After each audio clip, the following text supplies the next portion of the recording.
अस्सलामुअलैकुम मेरे प्यारे व्याली भाइयों, मेरी तरफ से प्यार भरा सलाम कबूल फरमाइए और जो भी देखने वाले हैं वो भी मेरी तरफ से प्यार भरा सलाम कबूल फरमाइए।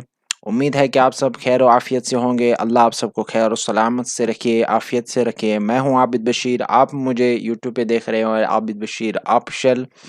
मैं आज आपकी खिदमत में और एक नए वीडियो के साथ आया हूं जिसका टॉपिक है कि हम यूनिक डिसेबिलिटी आईडी कैसे बनाते हैं, उसको कैसे अप्लाई करते हैं, उसमें हमें कौन कौन सी रिक्वायरमेंट्स है और उसकी जो प्रोसेस है वो कैसे करते हैं।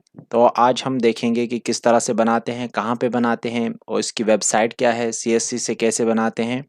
तो इन्हीं बातों पे आज हम थोड़ा सा डिस्कशन करेंगे।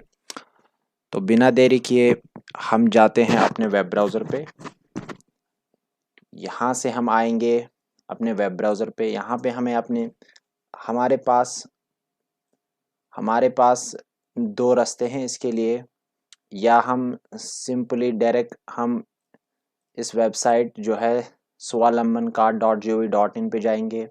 SWAVLAMBAN card.gov.in या इस पे जाएंगे या हम CSC पे जाएंगे। CSC पे लॉगिन करने के बाद हमें लिखना है ऊपर कॉर्ड प्रिंट लिखेंगे। यहाँ से जो हमारे पास पहला ऑप्शन आ रहा है application form for card print, तो इसी पे जाएंगे। यहाँ पे हमें क्या करना है, यहाँ पे हमारे पास पहले से ही एक रजिस्ट्रेशन फॉर्म आएगा। अगर किसी ने ऑलरेडी रजिस्ट्रेशन की है, उसमें कुछ अपडेशन करनी है जैसे मोबाइल नंबर, ईमेल या रिन्यूअल का इशू है, रिन्यू करना है, तो हम यहाँ से लॉगिन करेंगे। ठीक है। अगर हमें रजिस्ट्रेशन करनी है तो हम यहाँ पे जो हमारे पास पहले ही जब हम CSC पे आएंगे, CSC पे हम जैसे ही कार्ड प्रिंट लिखेंगे ऊपर सर्च बॉक्स में, तो हमारे पास इतने ये बाकी कुछ ऑप्शन नीचे सर्च रिजल्ट्स आएंगी। तो हमें सबसे पहले वाले पे जाना है application form for card print. ठीक है। इसके बाद इस पे क्लिक करने के बाद हमें ये लेके आएगा इस वाले पेज पे, यानी swallambans.gov.in/pwd/application। तो हमें इसको क्या कुछ नहीं करना है, हम यहाँ पे आएंगे, रजिस्ट्रेशन पे हमारा मसला है। अब हम यहाँ से लैंग्वेज चूज करेंगे, हिंदी हम नहीं रखेंगे, उर्दू ही रखेंगे। यहाँ से गो करेंगे। ठीक है। अब यहाँ से हमें देखना है कि क्या करना है। जैसे हम यहाँ पे हमें एप्लीकेंट का नाम लिखना है, फर्स्ट नेम, मिडल नेम अगर होगा तो, और लास्ट नेम। ठीक है। सेकंड में हमें यही फर्स्ट नेम, मिडल नेम और सर नेम यानी लास्ट नेम। एप्लीकेंट का फर्स्ट नेम यहाँ पे जब हम डालेंगे उसके बाद हमें एंटर करना है।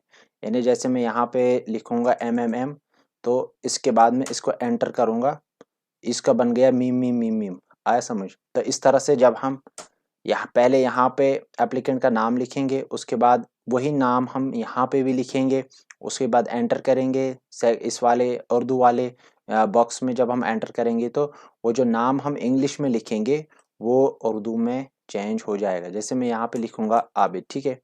तो यहाँ पे मैं यही आबिद दोबारा से लिखूंगा, इसको एंटर करेंगे तो ये बन गया आबिद। इसी तरह से यहाँ पे जैसे मिडल नेम में भी यही करना है, सर नेम में भी यही करना है। और जब जो जो यहाँ पे उर्दू वाला बॉक्स है, यहाँ पे हमें लिखने के बाद इंग्लिश अल्फ़ाबेट्स लिखने के बाद उन एंटर करना है, एंटर प्रेस करना है, तो ये उर्दू में चेंज हो जाएगा। ठीक है। इसके बाद है फादर नेम के साथ भी यही मसला है। यहाँ पे भी हमें सिंपली फादर नेम लिखना है पूरा। यहाँ पे first second first middle and sir name जो है वो एक साथ लिखने हैं। मदर नेम का भी यही है। यहाँ पे फिर उर्दू में मदर नेम फादर नेम लिखना है, तो इंग्लिश में लिखने के बाद उस पे एंटर करना है। ठीक है। एंटर प्रेस करके वो उर्दू में चेंज हो जाएगा। यहाँ पे हमें डेट ऑफ बर्थ लिखनी है। ठीक है। डेट ऑफ बर्थ लिखने के बाद यहाँ पे ऑटो एज कैलकुलेट हो जाएगी। इसके बाद है हमें जेंडर यहाँ से सिलेक्ट करना है कि जेंडर क्या है। उसके बाद यहाँ पे मोबाइल नंबर और ईमेल। ठीक है। यहाँ पे मार्कअप आइडेंटिफिकेशन अगर है, कुछ दिखाई देता है कुछ मार्कअप आइडेंटिफिकेशन फेस वगैरह पे, तो लिखना। अगर नहीं है तो फिर इसको ऐसे ही छोड़ देना है। यहाँ पे कैटेगरी में लिखना है कि जनरल है, ओबीसी है, एसटी एससी या अदर, तो इसको भी ऐसे ही छोड़ेंगे। यहाँ पे हम कैटेगरी सिलेक्ट करेंगे। ठीक है। अभी हमारे पास अभी हमारे पास नीचे यहाँ पे आना है। यहाँ पे हमें गार्डियन जो है वो यहाँ से सिलेक्ट करना है कि वो कौन है, फादर है, मदर है, वाइफ, हस्बैंड, अंकल, आंटी वगैरह जो भी है। तो मेनली जो मैरिड होते हैं उनको हम या तो हस्बैंड लिखते हैं या तो हम उनके वाइफ का यहाँ या तो हम उनकी वाइफ का नाम लिखते हैं यहाँ पे, ठीक है।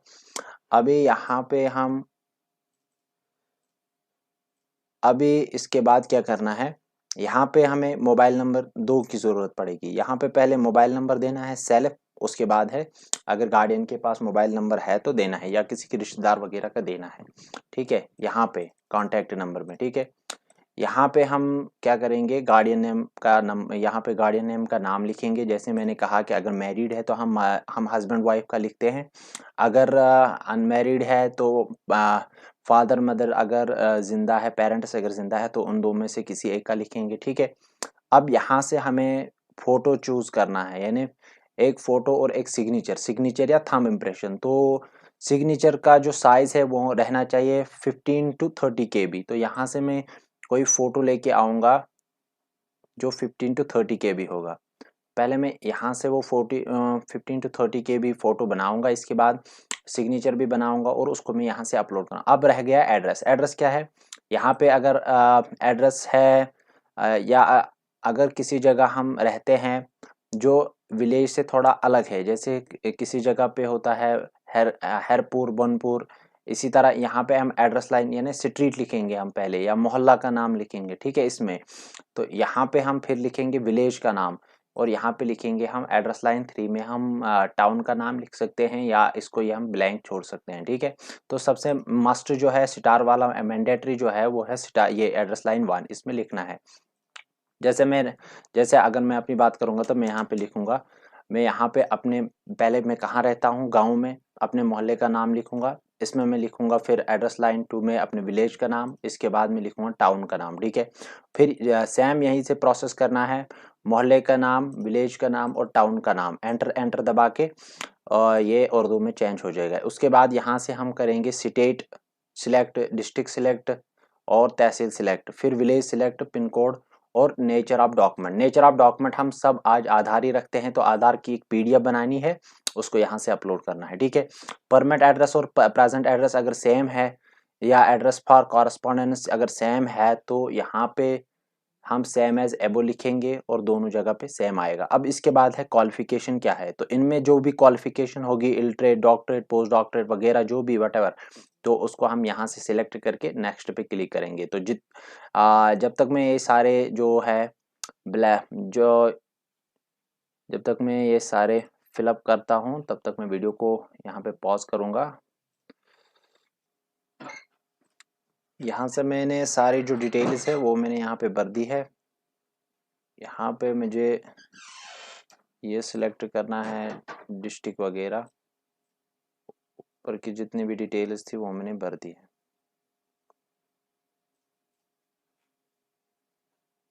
यहाँ पे नेक्स्ट करूँगा मैं, थोड़ा सा टाइम लेगा ये यहाँ पे।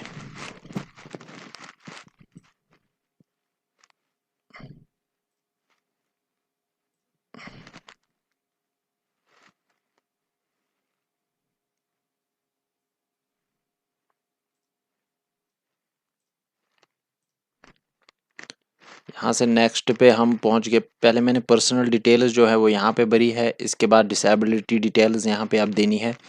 अगर आपके पास यहाँ पे डिसेबिलिटी सर्टिफिकेट है, ये जो ये फॉर्म हम भर रहे हैं रजिस्ट्रेशन फॉर्म, ये दोनों के लिए है। जिनके पास ऑलरेडी डिसेबिलिटी सर्टिफिकेट है, जो ऑनलाइन जो ई डिसेबिलिटी नहीं है, यानी जो उन्हें ऑफलाइन जो उन्हें मिली है, वो जो सर्टिफिकेट है, जिसके पास भी है वो यहाँ से आके यहाँ पे उसको ऑनलाइन कर सकता है, अपना अकाउंट बना सकता है, और उसके बाद जो वो सर्टिफिकेट है वो CMO ऑफिस में उसकी सबमिट करनी है। तो वहाँ से उसको वो जो नई सर्टिफिकेट इशू करेंगे वो ई सर्टिफिकेट होंगी, वो ई सर्टिफिकेट होगी जिस तरह से और उसके साथ एक ID कार्ड उसको मिलेगा जिसको हम कहते हैं UD ID कार्ड। एक है ई डिसेबिलिटी सर्टिफिकेट उसको मिलेगी, और एक है UD ID कार्ड, ठीक है।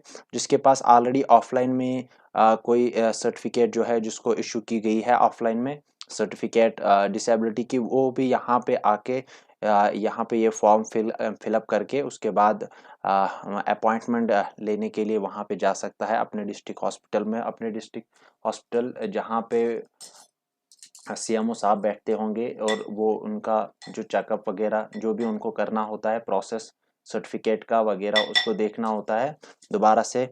तो दोबारा से वो उनका चेकअप करते हैं, देखते हैं कि कौन एलिजिबल है कौन नहीं है, तो उसके बाद उसका जो स्टेटस होता है सर्टिफिकेट का वो उनको आता है। तो अभी इसमें मैं अभी इस बात में नहीं जाऊंगा। अभी मैं यहाँ पे सिंपली इतना कहूँगा कि ये जो do you have disability certificate का मतलब क्या है कि अगर किसी के पास ऑफलाइन डिसेबिलिटी सर्टिफिकेट ऑलरेडी है जो इशू की गई है उसके लिए, तो वो यहाँ पे यस करेगा और उस सर्टिफिकेट को यहाँ से अपलोड करना है। तो उसका भी साइज रखना है 10 KB to 100 KB, ठीक है। अभी यहाँ पे अपलोड करने के बाद सर्टिफिकेट के ऊपर रजिस्ट्रेशन नंबर लिखा होता है, उसको यहाँ पे लिखना है।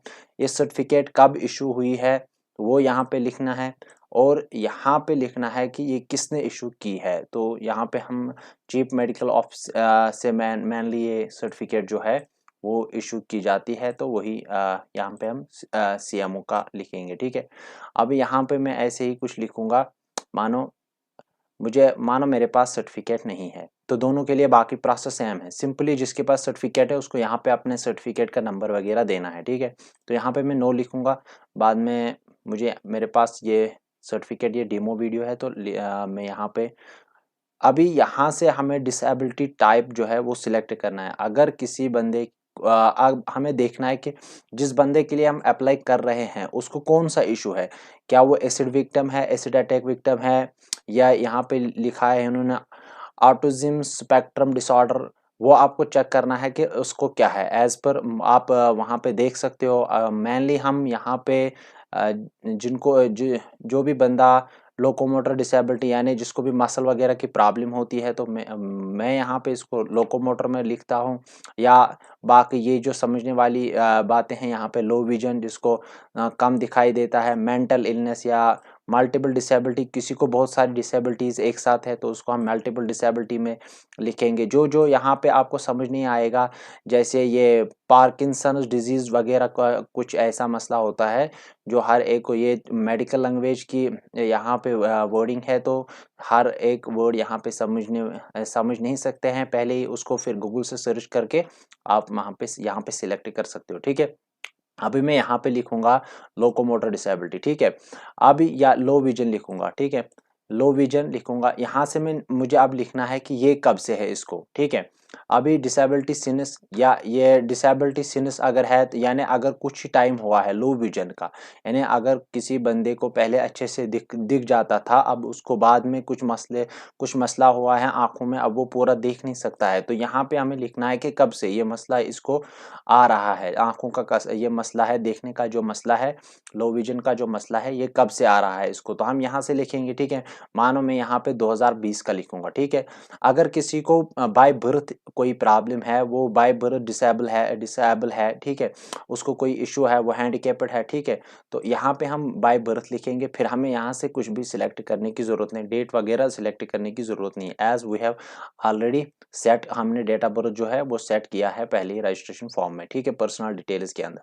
तो यहाँ पे हम डिसेबिलिटी मैं अब यहाँ पे लिखूंगा डिसेबिलिटी सिनस, ठीक है, 220, ठीक है। अब यहाँ पे एरिया दिखाना है हमें, एरिया कौन सा है जिसमें प्रॉब्लम आ रही है, तो हमें ये यहाँ पे ये क्लियर है कि आँखों का इशू है, तो यहाँ पे हम लिखेंगे आइज। अब फिर लिखनी है कौन से, दोनों आंखों का मसला है या एक ही आंख का मसला है। जैसे यहाँ पे आया है लेफ्ट आई, ठीक है, लेफ्ट आई राइट आई, यहाँ पे लिखूंगा मैं दोनों का, ठीक है, लेफ्ट आई राइट आई, ठीक है। तो इसी तरह से आपको भी सिलेक्ट करना है। अब यहाँ पे हॉस्पिटल ट्रीटिंग डिसेबिलिटी, अगर कोई हॉस्पिटल है जो इसको ट्रीट कर रहा है, अभी मैं प्रेजेंटली जो कोई अगर हॉस्पिटल इस बंदे का इलाज कर रहा है तो हम यहाँ पे उस हॉस्पिटल का नाम लिखेंगे, अगर नहीं कर रहा है तो इसको ऐसे ही रहने दीजिए। पेंशन कार्ड अगर इसके पास है तो लिखेंगे, नहीं है तो नहीं लिखेंगे।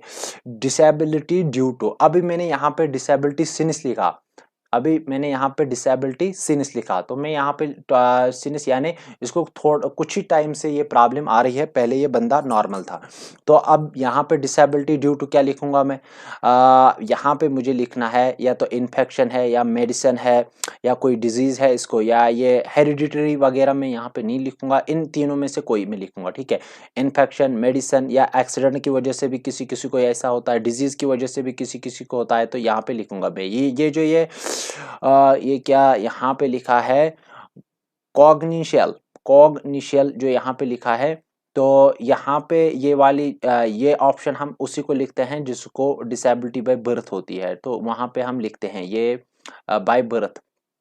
अगर यहाँ पे मैं बाय बर्थ लिखूंगा तो यहाँ पे मैं रखूंगा यही कॉग्निशियल, ठीक है। अगर यहाँ पे मैं डिसेबिलिटी सिनिस लिखूंगा तो यहाँ पे इनमें कॉग्निशियल नहीं रख सकता हूँ, एक्सीडेंट रख सकता हूँ मैं, डिजीज, इन्फेक्शन या मेडिसिन की वजह से ये प्रॉब्लम हो गई है, ठीक है। अभी मैंने डिसेबिलिटी बाय बर्थ नहीं लिखा है, तो 220 में यहाँ पे कुछ मैं यहाँ पे लिखूंगा ये इन्फेक्शन की वजह से आंखों में इन्फेक्शन हो गया, तो फिर ब्लाइंडनेस का मसला आ गया। अब यहाँ से हमें हॉस्पिटल सिलेक्ट करना है, हॉस्पिटल कौन सा रखेंगे। अगर इनमें से कोई हॉस्पिटल जो है वो ट्रीट कर रहा है तो लिखेंगे, अगर नहीं कर रहा है तो फिर यहाँ पे हम नहीं लिखेंगे, ठीक है। तो अब इसके बाद हमें आना है अपने थर्ड स्टेप पे, यहाँ पे नेक्स्ट करके यहाँ से हमने जितनी भी हमें मैंडेटरीज थी तो वो हमने फिलअप कर दी है। अब यहाँ से हम नेक्स्ट पे करेंगे, यहाँ पे जब नेक्स्ट पे क्लिक करोगे तो थोड़ा सा यहाँ पे भी टाइम लेती है ये वेबसाइट लोड होने में। अब हम आ गए हैं हमारे थर्ड स्टेप पे, ठीक है। अभी यहाँ पे थर्ड स्टेप में क्या करना है, सबसे पहले हमें देखना है कि अब ये बंदा क्या कर रहा है। हम लिखेंगे सिंपली ये अनएम्प्लॉयड बंदा है। अगर एम्प्लॉयड बंदा है यानी कोई किसी जगह पे जॉब कर रहा है तो यहाँ पे लिखेंगे एम्प्लॉयड है।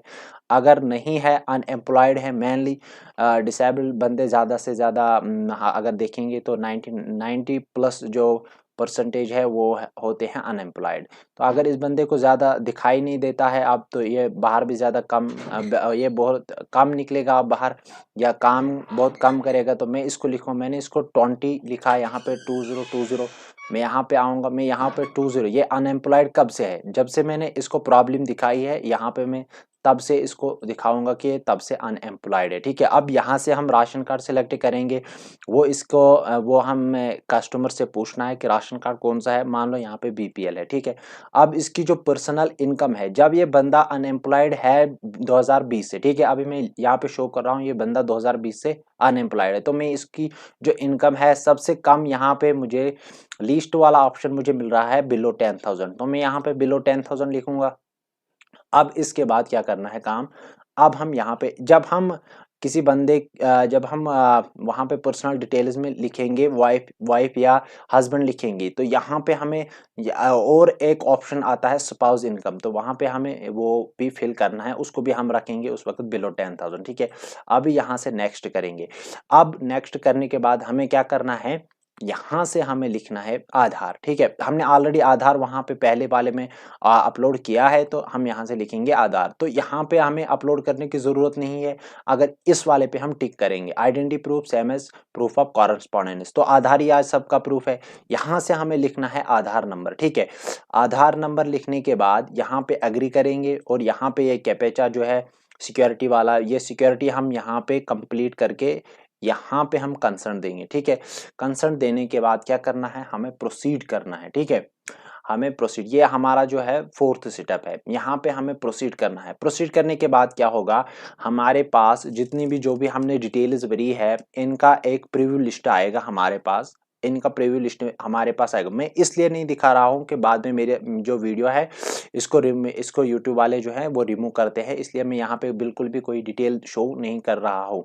यहाँ पे हम जब कैपेचा, यहाँ पे आधार नंबर देंगे, यहाँ पे कैपेचा जो है वो कंप्लीट करेंगे, प्रोसीड करेंगे, हमारे पास प्रीफिल्ड एक फॉर्म आएगा जिसपे जो भी हमने अभी तक जितनी भी डिटेल्स भरी हैं वो सब हमारे पास शो हो जाएंगी, वो सारी डिटेल्स। उन डिटेल्स को हमें दोबारा से चेक करना है, रीचेकिंग, क्रॉस चेकिंग बोलिए या रीचेकिंग बोलिए, तो उसमें अगर किसी जगह पे कुछ मसला आ रहा है, किसी जगह पे स्पेलिंग इशू है, किसी जगह पे गलत हुआ है, तो वो हम एडिट, वहाँ पे नीचे एडिट ऑप्शन है, एडिट एडिट करके हम वहाँ पे उसको, उस जो प्रॉब्लम आ रही है किसी जगह स्पेलिंग मिस्टेक वगैरह, उसको ठीक करके हम दोबारा से यही प्रोसेस दोहराएंगे। पहले पर्सनल डिटेल्स पे जाएंगे, डिसेबिलिटी डिटेल्स, एम्प्लॉयमेंट डिटेल्स और आइडेंटिटी, यहाँ पे प्रोसीड करके फिर से वो प्रीफिल्ड फॉर्म हमारे पास आएगा, उस फॉर्म को हमें कंफर्म करना है। ठीक है, कंफर्म करने के बाद हमारे पास क्या आएगा, हमारे पास आएगा एक रिसेप्ट और एक फॉर्म। ठीक है, हम यहाँ पे आपको दिखाएंगे कि कैसे आता है। अब मेरे पास ऑलरेडी मैंने बहुत सारे फॉर्म यहाँ पे ऑलरेडी भरे हैं, तो मेरे पास कुछ फॉर्म की डिटेल्स है, वो मैं यहाँ पे आपको दिखाऊंगा। लॉगिन करके यहाँ पे मैं लॉगिन करूँगा उस आईडी से, और मैं दिखाऊंगा कि हमारे पास क्या आता है। फॉर्म एक आएगा हमारे पास। ठीक है, वो फॉर्म जो है अभी मैं यहाँ पे चेक करूँगा, ठहरो। अभी मैंने यहाँ पे एक वीडियो, अभी मैंने यहाँ पे एक एप्लीकेशन जो है वो लॉगिन की है। यहाँ से हम आपको दिखाएंगे कि यहाँ पे ये जो डाउनलोड एप्लीकेशन और डाउनलोड रिसेप्ट, इन दोनों को हमें डाउनलोड करना है। ठीक है, उसके बाद ये जो रिसेप्ट वाला है, रिसेप्ट, ये 3 पेजेस बनेंगे। डाउनलोड एप्लीकेशन का 2, एप्लीकेशन के 2 पेजेस और रिसेप्ट का 1 पेज। तो रिसेप्ट वाला जो हिस्सा है वो रखेंगे डॉक्टर अपने पास। ठीक है, जब ये वहाँ पे अपॉइंटमेंट के लिए जाएंगे, जो पेशेंट है या जो जिसको ये मसला है, जिसके लिए हम फॉर्म भर रहे हैं कस्टमर, तो जब ये वहाँ जाएगा, इसको वहाँ पे लेके जाना है अपना आधार कार्ड, फोटोग्राफ 2, और इसको लेके जाने हैं वहाँ पे अपने साथ डिसेबिलिटी सर्टिफिकेट अगर इसके पास है, और इसके अलावा अगर इसके पास डिसेबिलिटी के अलावा जो ये फॉर्म है, ये वो फॉर्म लेके जाएगा वहाँ से। इसको एप्लीकेशन के जो 2 पेजेस हैं वो वापस दिए जाएंगे, और रिसेप्ट जो है वो इसके वो वहाँ पे जो मेडिकल टीम बैठी होगी वो उसको अपने साथ रखेंगे। ठीक है, फॉर्म के लिए। तो इसके बाद आपको यहाँ पे साफ दिखाई देगा कि यहाँ पे जो UDID कार्ड है वो जनरेट हुई है, वो जनरेट हुआ है। तो यहाँ पे और इसके साथ यहाँ पे ई डिसेबिलिटी सर्टिफिकेट भी जो है जनरेट हुई है। ये मैंने भरा था लगभग 10-15 दिन पहले, तो इसका यहाँ पे हो गया है सब सब कुछ क्लियर। तो इस तरह से हम अपना जो ये है UDID कार्ड, या हम बोलेंगे डिसेबिलिटी कार्ड के लिए हम ऐसे अप्लाई कर सकते हैं। तो मेरा जो टॉपिक है वो यहाँ पे अब एंड हो रहा है। तो मुझे उम्मीद है कि आप सबको ये वीडियो जो है पसंद आया होगा। अगर पसंद आया तो कमेंट करना, और जो ये वीडियो है इसको शेयर भी करना, ताकि ये हर एक के पास पहुंच जाए जिसको इसकी ज़रूरत पड़े। तो थैंक यू वेरी मच।